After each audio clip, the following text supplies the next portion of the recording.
जय श्री शनिदेवा। सूर्यसुता शनी मूर्ती तुझी आगाध कीर्ती, एकमुखे काय वर्णू शेषान चले स्फूर्ती। जय जय श्री शनिदेवा। परमपूज्य विश्व चैतन्य अंधारातून प्रकाशाकडे घेऊन जाणारे महान संत आणि माझे सद्गुरू चैतन्य त्यागेश्वर महाराजांना आपण वंदन करूया। या कलियुगाचा राजा, सत्याचा सागर, सोरेसोत, मी म्हणणाऱ्यांना पाचावर धारण करणारा, असत्याचा नाश करणारा आणि सत्याचा विजय करणारा, दंडनीयांना दंड देणारा आणि आदरणीयांचा आदर करणारा असा धर्मप्रिय, शिवप्रिय आणि तुम्हा आमांचा आराध्य दैवत शनिदेव यांना आपण प्रथम दंडवत नमस्कार करूया। आपण पाहत आहोत प्रपंच करत असताना हा परमार्थ कसा असावा आणि तो परमार्थ या कलियुगावर मात करणाराही कसा असावा। मनोवांछित इच्छापूर्ती, सर्व स्वप्न पूर्ण करणारा, सगळीकडे आनंदी आनंद, सगळ्यामध्ये सुखी आत्म्य असावे असं प्रत्येकांना वाटतं। पण या कलियुगामध्ये आपण निर्माण केलेल्या सुख सोयी सुविधा, भौतिक सुख या अनावश्यकापेक्षा जास्त वाढल्याने थोडंसं साधनेकडे प्रमाण कमी होतो। तुम्ही म्हणाल साधना तर खूप आहे, साधना आपण खूप करतो, पण साधना करण्याची जी पद्धत आहे, उपासना करण्याची, दान धर्म करण्याची जी मानसिकता आहे ती खूप वेगळी वेगळी आहे। खूप वेगळ्या वेगळ्या पद्धतीनं आपण साधना करत असतो। मग ती साधना करता करता कधी कधी भौतिक सुख आठवते आणि त्या भौतिक सुखामुळं तो मूळ धर्म आहे, मूळ तत्व आहेत, मूळ विचार आहेत, मूळ साधना आहे, ह्या सगळ्या गोष्टी बाजूला सारतो आणि आपल्या कलेप्रमाणे धर्माला आपण वळवण्याचा प्रयत्न करतो। आपल्या आवडी सवडीनुसार आपलं भौतिक सुखी सुटता कामा नये, साधनाही झाली पाहिजे, पण कालांतराने ती टिकत नसते। काही लोकांची उपासना करण्याची पद्धत मी पाहिली, ग्रंथ वाचण्याची सिस्टीम, ज्या त्या ग्रंथाच्या आधारे आपण जेव्हा वाचन करतो, जेव्हा मनन करतो, निधिध्यास करतो, त्यातलं मंथन करून काहीतरी घेण्याचा प्रयत्न करतो, ते मात्र आपण चुकीच्या मार्गाने जातो। तुम्ही असे काय म्हणता असं वाटत असेल तुम्हाला। कुणी गुरुचरित्र वाचत असेल, कुणी नवनाथ वाचत असेल, कुणी शिवलेला अमृत, कुणी अनेक ग्रंथाचे, अनेक साधू संतांचे चरित्र वाचण्याचा ध्यास खूप लोकांना आहे, पण त्याचा अर्थ काढण्याची सिस्टीम मात्र चुकीची आहे। जो तो आपल्या कलेप्रमाणे अर्थ काढतो आणि तो अर्थ आपल्याला लागू होतो का नाही, त्याची अनुभूती आपल्याला मिळते का नाही, आणि त्यातनं जगहितार्थ काय आहे का, धर्म कल्याणार्थ काय आहे का, कुटुंबाच्या उद्धारासाठी काय आहे का, ह्या गोष्टी आपण पाहत नाही. आपण साधं उदाहरण घेतलात, संतांनी त्यांच्या अनुभवाप्रमाणे ते ग्रंथाचं लिखाण केलेलं आहे. तो फायनल नाही आहे, हे माझं वैयक्तिक मत आहे. प्रत्येक संत त्यांच्या सद्बुद्धीप्रमाणे, संत्या विवेकाप्रमाणे, त्यांना ईश्वराने जे संकेत दिलेत त्याप्रमाणे त्यांनी लिखाण करण्याचा प्रयत्न केला आहे आणि तो आपल्यासमोर मांडण्याचा प्रयत्न केला आहे. तो सगळ्या ग्रंथाचा अर्थ, तो सार एकच आहे, पण पद्धत वेगळी वेगळी आहे.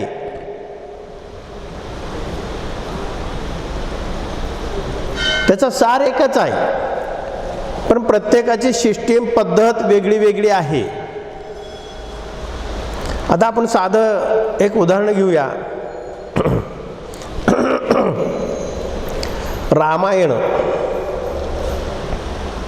रामायण जे ग्रंथ आहे ते माझ्या माहितीप्रमाणे 350 रामायण आहेत. दक्षिणात्य रामायण वेगळे आहेत, उत्तर भागातले रामायण वेगळे आहेत, पूर्वेकडचे वेगळे आहेत, आपण पश्चिमेकडचे आहोत. प्रत्येकाची रामायण लिहिण्याची, वाचण्याची रचना, पद्धत वेगळी वेगळी आहे. माझ्या माहितीप्रमाणे 350 जे रामायण आहेत त्यामध्ये मग वाल्मिकी रामायण असेल, वशिष्ठ महर्षींचा असेल, तुलसीदासांचा असेल, अशा अनेक पद्धतीनं त्यांनी त्यांच्या कलेप्रमाणे, त्यांच्या विवेकाप्रमाणे त्यांनी लिखाण केलं आहे. पण वाचकांना हे लक्षात आलं पाहिजे की सगळ्यांचा सार हा एकच आहे. प्रभू रामचंद्रांचं गायन करणं, त्यांची स्तुती करणं, त्यांची वाहवा करणं आणि त्यातलं जेवढं काही आपल्याला अनुकूल आहे तेवढं ग्रहण करणं आणि तसं आचरणामध्ये आणणं आणि तसा पुढच्या प्रभावावर, पुढच्या युवकावर, युवतीवर किंवा पुढच्या पिढीवर त्याचा प्रभाव ठेवणं, हे मात्र आपण करत नाही. आपण ग्रंथ वाचला, मला आवडलं रामचरित्रमानस, मी ते वाचला, मला आवडलं महर्षी वैशिष्ठांचं, मला आवडलं रामायणांचं, वाल्मिकीचं. त्या पद्धतीनं मी माझंच रेटण्याचा प्रयत्न करतो, माझं सतत रेटत असतो. त्याच्यामुळं थोडीशी गफलत होते, पुढच्या पिढीवर त्याचा परिणाम होतो. पुढच्या पिढीनं विचार वेगळे वेगळे रुजले जातात की आपण ग्रंथांचं पारायण केल्यानंतर त्याचा अर्थ काय निघतो तो एकाच पद्धतीनं न पाहता समाजानुकूल, समाज हितार्थ जे आहे आवश्यक तेवढंच आपण ग्रहण करणं आणि स्वतः अनुभवून इतरांना त्याचं मार्गदर्शन करणं हे ग्रंथ वाचण्याचं फलप्राप्ती आहे. ही फलप्राप्ती आहे. मग ग्रंथ लिहिले कसे संत? बघा, रामचरित्रमानस संत तुलसीदासांनी लिहिलंय, आपल्याला माहित आहे. संत तुलसीदास जेव्हा रामचरित्रमानस लिहिण्याच्या अगोदर ती त्यांची मानसिकता जर पाहिलात, त्यांची विचारसरणी, त्यांची वागण्याची पद्धत, हे तुम्हा आम्हाला न पटणारी गोष्ट आहे. तुम्हा आम्हाला न पटणारी गोष्ट त्यांच्या जीवनामध्ये घडत राहायची. तो स्त्री लंपट होते, स्त्रीशिवाय राहायचे नाही. जेव्हा त्यांना ओढून ताणून त्यांच्या कुटुंबियांनी लग्न केलं, लग्न केल्यानंतर एक क्षण सुद्धा तो पत्नीला सोडून राहायचे नाहीत. एक क्षण सुद्धा राहायचे नाहीत. अशी एक गोष्ट त्यांच्या चरित्रात वाचण्यात आलं माझ्या, की नदीच्या पलीकडे माहेर सासरवाडी होती, नदीच्या अलीकडे त्यांचं गाव होतं आणि पत्नी इतकी सुंदर रूपवान होती, ते घराच्या बाहेरही पडायचे नाही. ती वैतागून पतीला न सांगता माहेरी निघून गेली. माहेरी निघून गेल्यानंतर त्यांना ही गोष्ट कळली कळल्यानंतर त्यांनी रातोरात नदीच्या पलीकडे जायचं ठरवलं. नदीला महापूर आला होता आणि उत्तर भारतामध्ये एक प्रथा आहे, पद्धत आहे, एखाद्याने देह ठेवल्यानंतर तो अग्नी दिला जात नाही, तो गंगेला अर्पण केला जातो. गंगेमध्ये प्रेत सोडला जातो, तो पवित्र मानला जातो. उत्तर भारतामध्ये विशेषतः गंगाकाठी. मग हे निघाले, महापूर आलाय, जायचं तर आहे, पत्नी तर हवी आहे. म्हणून अंधारामध्ये चाचपडत असताना एक प्रेत लागला. त्या प्रेतावर त्यांनी बसलं आणि ते प्रेत त्याला पलीकडे घेऊन गेला. आणि पलीकडे गेल्यानंतर त्याने खिडकीला धरून, जो त्यावेळेसुद्धा इमारती होत्या, असं ऐकण्यात, त्यांच्या चरित्रात ऐकण्यात आलं, वाचण्यात आलं की त्यांची 3 मजली इमारत होती त्या काळामध्ये, सासऱ्याची. मग त्यांनी ते खिडकीला धरून वर जाण्याचा प्रयत्न केला. त्यांना एक रस्सीसारखे काहीतरी मोठं हाताला लागलं आणि हाताला लागल्यानंतर त्याला धरून ते वर गेले खिडकीत. खिडकीत गेल्यानंतर ज्या रूममध्ये पत्नी होती तिथं खिडकी उघडं होतं आणि खिडकीला तो 10 नाग होता, 10 साप होता. सापाने त्याला वेढा घालून तो खाली त्याचा शेपूट सुटला होता आणि त्याला धरून ते वर गेले. एवढा विषारी सापाला धरून. पत्नीला पाहिलं, साप आहे, पती येतो. तेव्हा पत्नीनं सांगितलं, तुम्ही जेवढं या नाशिवंत शरीरावर प्रेम करताय तेवढं तुमच्या प्रभू रामचंद्रावर प्रेम केला असता तर तुमचं नाव सूर्यचंद्र असेपर्यंत राहील. त्या क्षणी त्यांच्या अंतःकरणामध्ये परिवर्तन झाला. त्यांच्या अंतःकरणामध्ये परिवर्तन झाला आणि त्या क्षणी तिने पत्नीला नमस्कार केला आणि काशीला निघाले.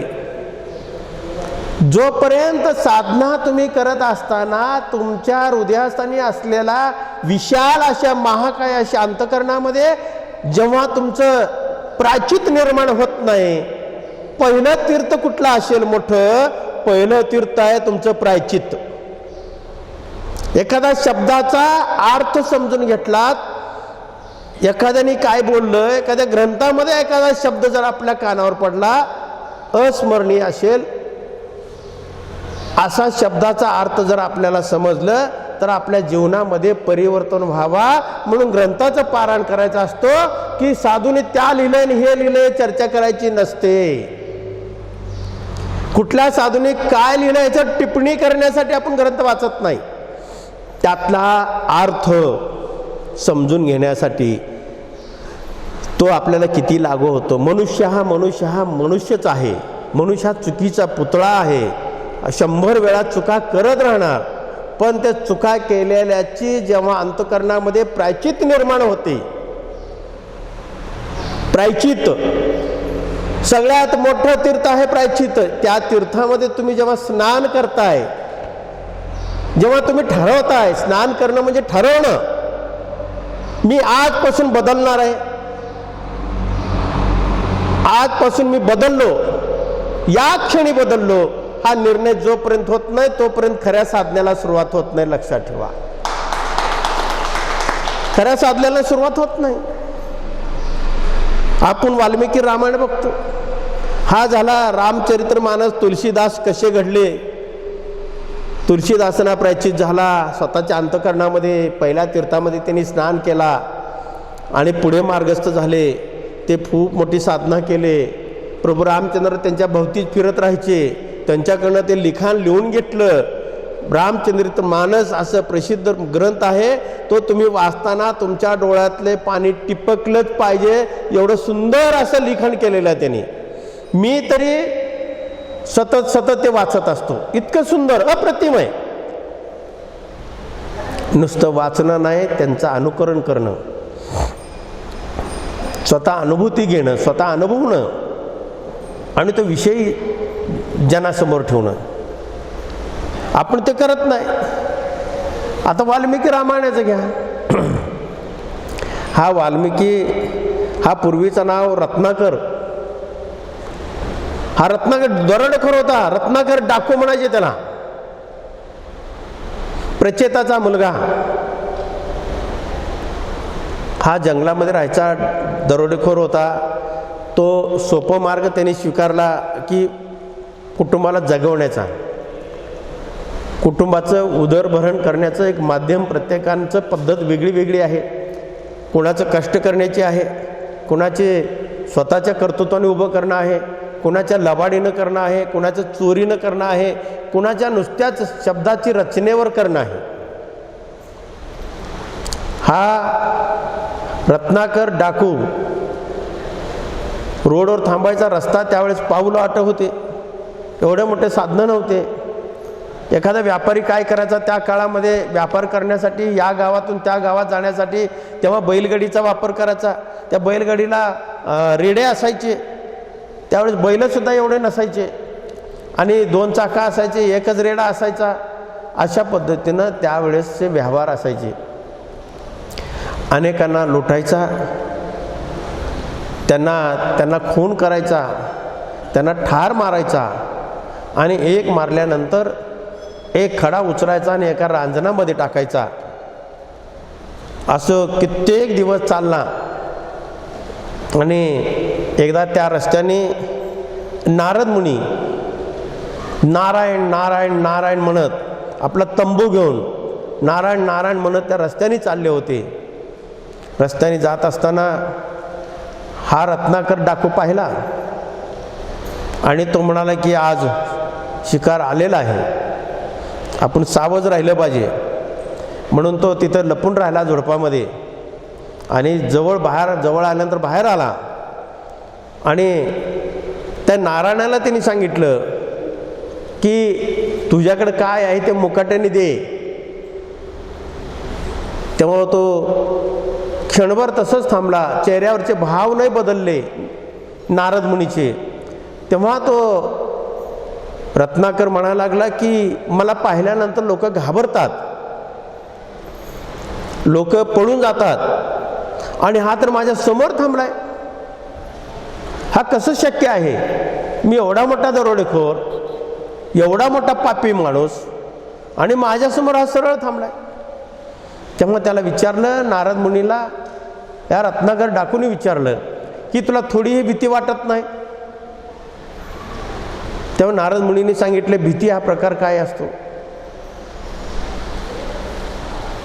भीती हा प्रकार काय? त्यांचा खूप संवाद झाला तिथं. त्या संवादातनं खूप काही अर्थ आहे. ते संवाद सांगायला बसलं तर खूप दिवस लागतील. तेव्हा नारद मुनीने सांगितलं, जो जगाचा दाता आहे, जो ईश्वर आहे, तो आदि ईश्वर आहे, त्याचं मी नाम घेतो. त्याच्या नामामध्ये जी सामर्थ्य आहे ते सामर्थ्य तुझ्या कर्तृत्वात नाही आहे. तेव्हा त्याच्या डोक्यात प्रकाश पडला. तो विचार करायला लागला. म्हणलं, एक माणूस तंबू हातात आहे, फक्त काही नाही जवळ, निर्धास्तपणे माझ्यासमोर उभं राहिलाय, म्हणजे याच्यामध्ये काहीतरी आहे हे तो ओळखला आणि त्याच्याकडनं त्यांना मार्गदर्शन झालं. आणि मार्गदर्शनमध्ये संवादामध्ये त्यांनी सांगितलं, जे तू पाप केला आहेस, हे पाप ज्याच्यासाठी केलास, ज्यांचं उदरभरण करण्यासाठी केलास, ते पापामध्ये ते वाटेकरी नाहीत, पण तुझ्या खाण्यामध्ये ते वाटेकरी आहेत. तो म्हणाला, असं कसं शक्य आहे? तेव्हा नारद मुनी म्हणाले की तू ज्यांच्यासाठी करतोस त्यांना जाऊन विचार. मग तो रत्नाकर डाकू चालला. जाता जाता विचार केला, जर हा पळून गेला तर काय करायचा? म्हणून त्यांनी त्या नारद मुनीला झाडाला बांधून ठेवलं.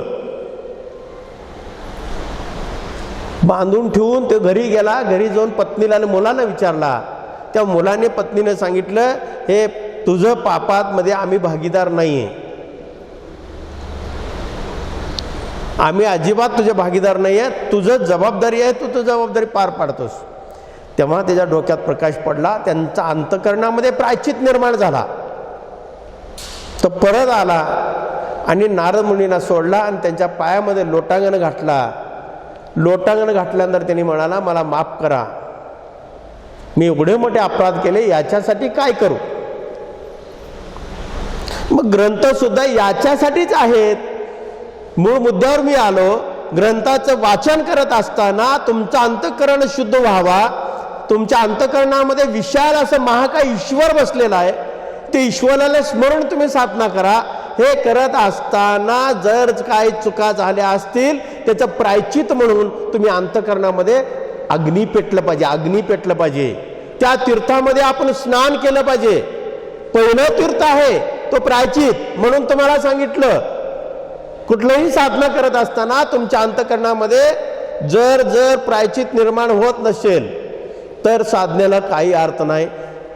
म्हणून म्हणलं नारद मुनीकडे गेला रत्नाकर डाकू आणि त्याने अंतःकरणामध्ये त्याचा आत्मज्योत निर्माण झाला आणि त्याच्याकडनं त्यांनी दीक्षा घेतली, बोध घेतला. त्याला राम सुद्धा म्हणता येत नव्हता. मरा मरा म्हणून तो शुद्ध अंतःकरणामध्ये पवित्र असा झाला आणि वाल्याचा वाल्मिकी झाला. आणि एवढा मोठा रामायण गीत लिहिला त्याने, एवढा मोठा ग्रंथ लिहिला त्यांनी. एक डाकू. मग आपण सर्व सोयी सुविधा असताना, प्रपंच असताना, परमार्थ करत असताना जर शेजारी मोबाईल ठेवलात, फॅन चालू केलात, एसी चालू केलात, कब्बर चहा ठेवलात, बिस्किटचे पुडे ठेवलात, ब्रेड ठेवलात, पेस्ट ठेवलात, सगळं काही ठेवलात, हे सगळ्यामध्ये तुमची साधना काय कामाची? साधना काय कामाची? काही कामाची नाही. साधना ही साधनाच असते. म्हणून तुम्ही कितीही ग्रंथ वाचा, किती बी यूट्यूबावर तुम्ही अनेक कहाणी परमेश्वराच्या वाचा, तुम्ही टी व्हीवर बघा, तुम्ही त्यातच समाधान माना, पण खरं साधनेचं मर्म तुम्हाला कळणार नाही. साधनेचं मर्म कळणार नाही. महाकवी कालिदास माहीत असेल तुम्हाला, त्याची तरी खूप विचित्र कहाणी आहे. तो महामूर्ख होता. मी नाही सांगत, त्याचं चरित्र सांगतो. तो महामूर्खाचा महाकवी झाला केवळ प्रायश्चित्तमुळं. जर तुमच्या हृदयासारी असलेलं तुमचं जे अंतःकरण आहे, अंतःकरणामध्ये जे काही साठलेलं आहे ते बाहेर काढायचं असेल तर प्रायश्चित्तनंच जाळलं पाहिजे. ते दूषित मनातला भाव जाळणारा शक्ती असेल तर तुमचं प्रायश्चित आहे. याच्याशिवाय कोणीही जाळू शकणार नाही. आणि तो प्रायश्चित मध्ये स्नान केला की तुम्ही पवित्र झाला. तो जोपर्यंत अंतःकरणामध्ये त्या तीर्थामध्ये प्रायश्चितच्या स्नान करून बाहेर पडत नाही तोपर्यंत तुम्हाला खरा देव दिसणार नाही.